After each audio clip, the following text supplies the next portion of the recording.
오늘 본문에는 요시야 왕이 유월절 절기를 지키는 장면이 나타나 있습니다. 요시야 왕은 8세의 왕위에 올라 이 16세에 다윗의 하나님을 찾기 시작했고 20세에 예루살렘을 정결하게 합니다.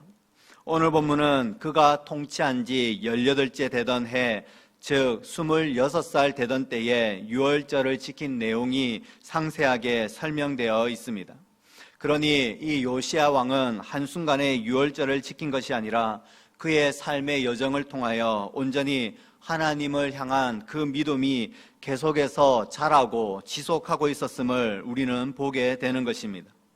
16절 말씀에는 이와 같이 당일에 여호와를 섬길 일이 다 준비되었다라고 말씀하고 있습니다. 이 말씀은 1절에서부터 15절까지의 내용을 요약해 주는 말씀입니다.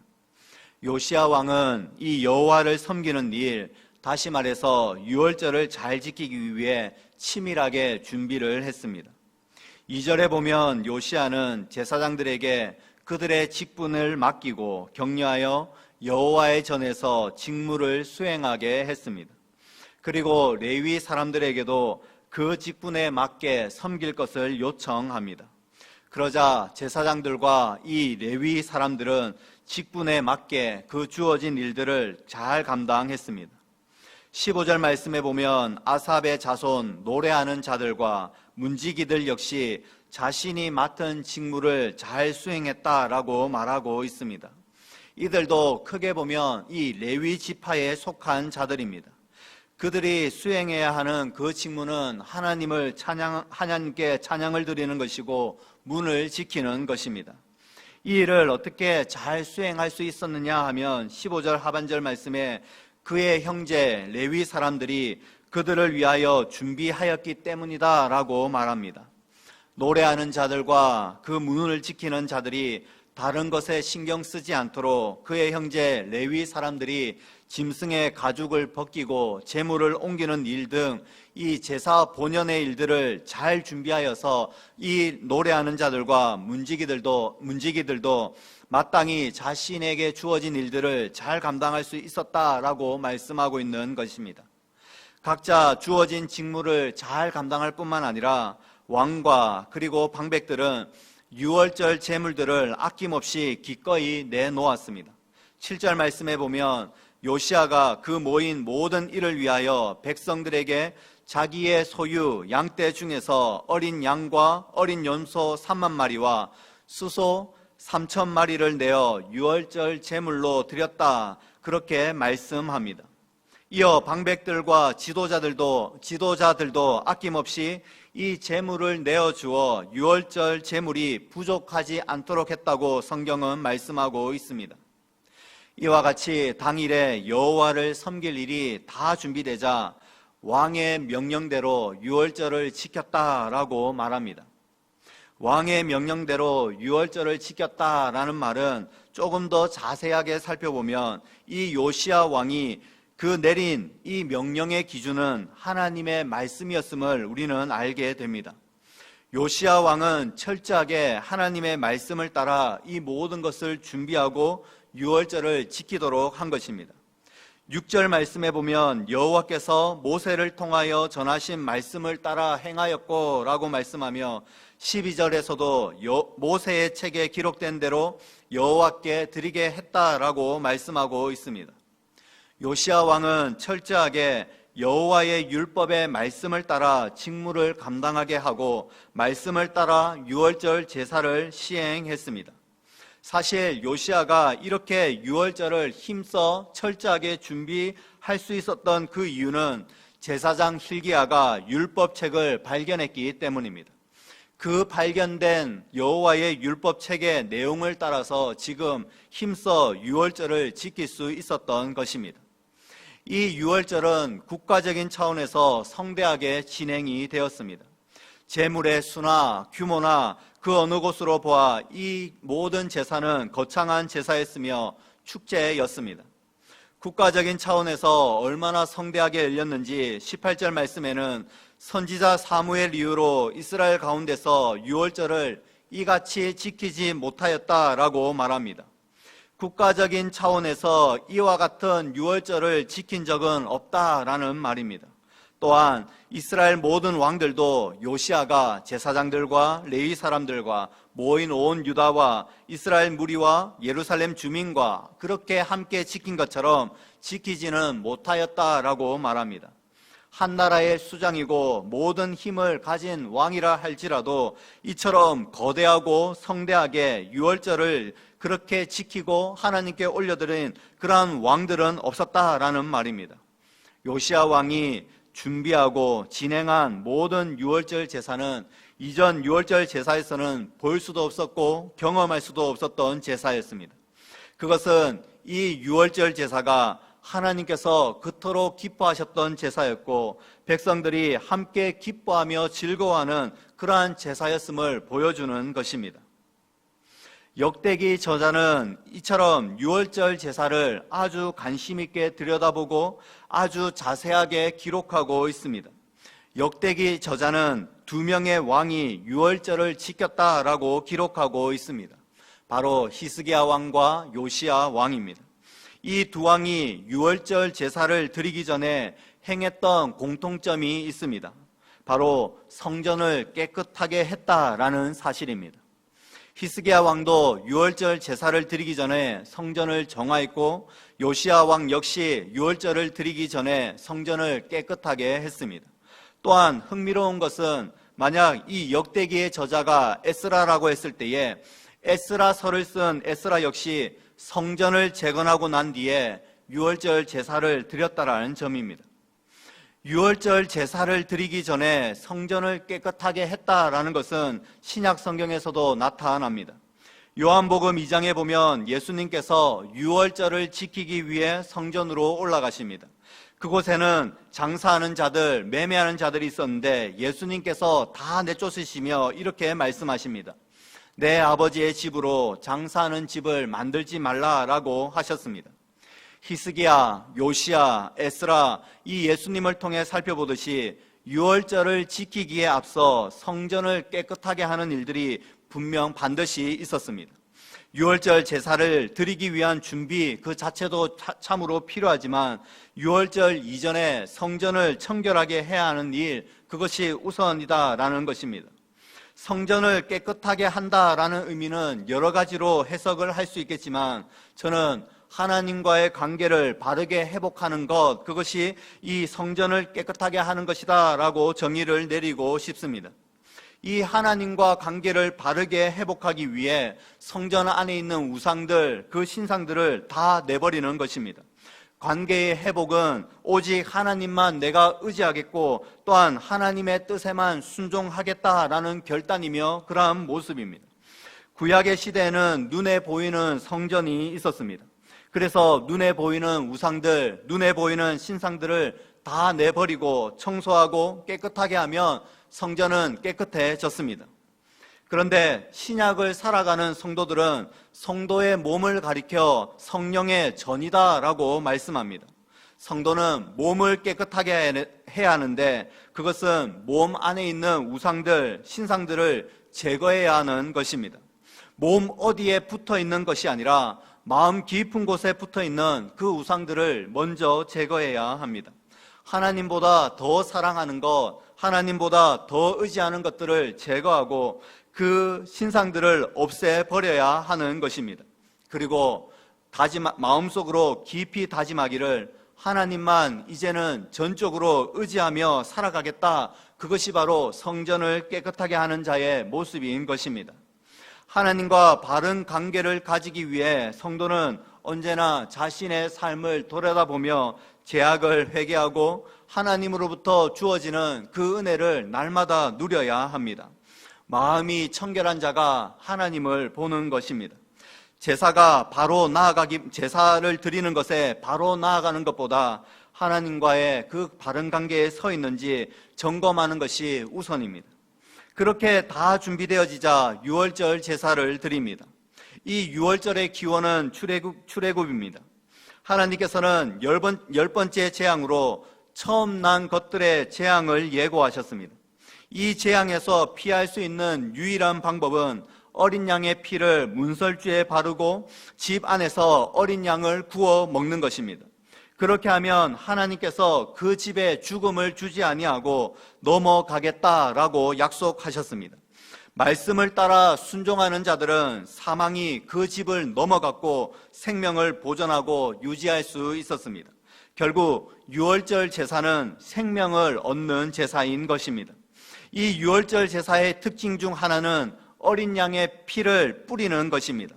역대하 35장 11절 말씀에 보면 유월절 양을 잡으니 제사장들은 그들의 손에서 피를 받아 뿌렸다라고 말씀합니다.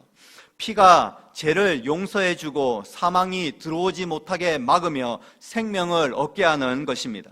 신약시대를 살아가는 우리는 이 어린 양의 피가 예수 그리스도의 보혈을 의미한다는 것을 잘 알고 있습니다. 예수의 보혈의 공로로 우리는 사망으로부터 생명으로 옮긴 자가 되었습니다. 우리는 더 이상 죄와 사망과 마귀에 매여 있는 자들이 아닙니다.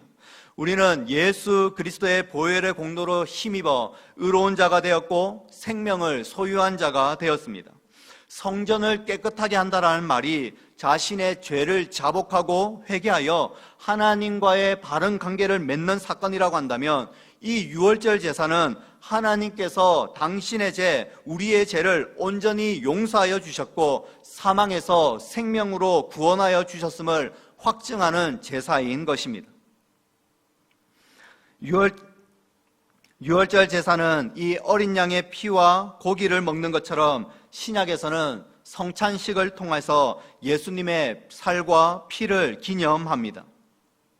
하지만 반드시 성찬식 때만 예수님의 살과 그 피를 통해 죄 용서함을 받고 생명을 얻었다라는 것을 기념하는 것은 아닙니다. 그것은 매주일마다 하나님께로 나와서 자신을 살아있는 그 제물로 하나님께 산 제사를 올려드리는 것을 의미합니다. 죽었던 자가 어린 양의 피로 말미암아 구원을 얻고 생명을 얻은 사실에 감사하며 하나님을 높이 찬송하고 경배해야 하는 것입니다. 그러니 1년에 한 번 드렸던 그 유월절 제사와 달리 우리는 매주일 유월절 제사와 같은 그 거룩한 예배를 하나님께 올려드려야 하는 것입니다.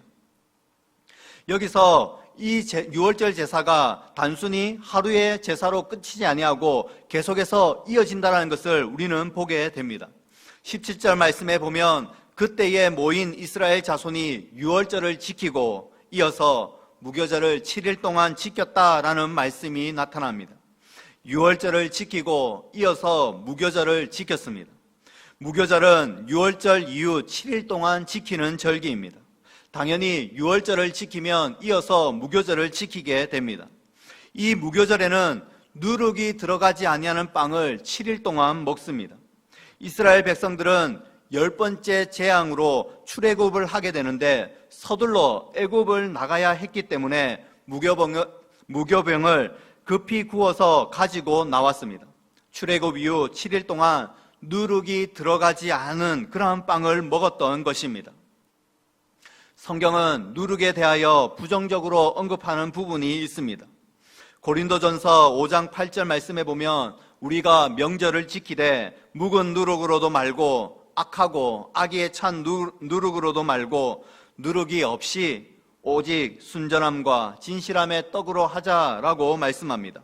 바울은 누룩을 가리켜 악하고 악의에 찬 누룩이다라고 표현합니다. 그래서 누룩을 넣지 말고 오직 순전함과 진실함의 떡으로 이 명절을 지키자고 말하는 것입니다. 무교절 기간에 누룩을 넣은 빵을 먹지 않는다는 것은 죄악을 내다버리고 거룩함과 순수함으로 살아감을 의미합니다.